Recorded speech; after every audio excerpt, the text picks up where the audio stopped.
7 days. Work, work, work, work, work. Rest, rest. Then it starts again. We've never questioned it. It feels like something older than history. Something built into us. It isn't.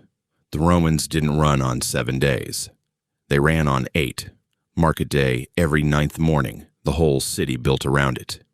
The Greeks split their months into 3 blocks of 10.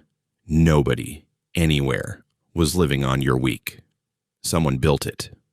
One man, one morning, one piece of paper. March the 7th, 321 AD. And the reason he did it is not the reason you've heard. Here's the empire he was holding together. 3 continents, 100 languages.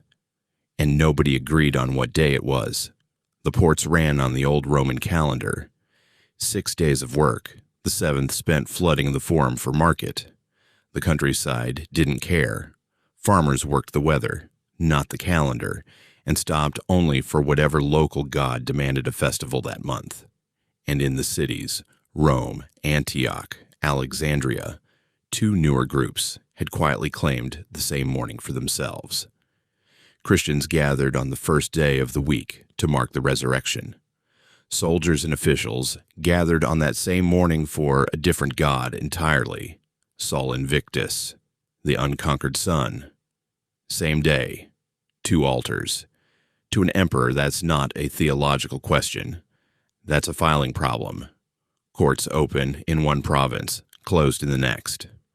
Taxes collected on a Tuesday that doesn't exist 300 miles away. Constantine didn't have an empire.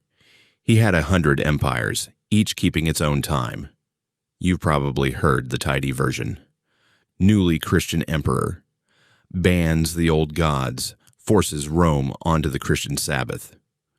Read the actual law, and that story falls apart in one sentence. In March 321 AD, Constantine issued the decree. The Codex Justinianus preserves the exact wording. All judges and city people and the craftsmen shall rest upon the venerable day of the sun. Say it again. The day of the sun, not Christ, not the resurrection, not one word of Scripture anywhere in the text, because it didn't need to be. To a pagan reading that line, it was a holiday for Sol Invictus, the god stamped on every coin in his pocket. To a Christian reading the same line, it was permission to rest on their own holy day without losing their job over it. One sentence, 2 religions. Neither one had to lose. That's not faith. That's the oldest trick in politics. Write the law vague enough that everyone reads their own God into it. And it gets more calculating than that. The law only covered the cities. Judges, craftsmen, officials. If you worked the land, it changed nothing for you. Constantine wrote that in himself. Farmers kept working Sundays whenever the weather held, because an empire that stops feeding itself for religious reasons doesn't stay an empire for long. This wasn't a man closing the gap between his gods and his subjects.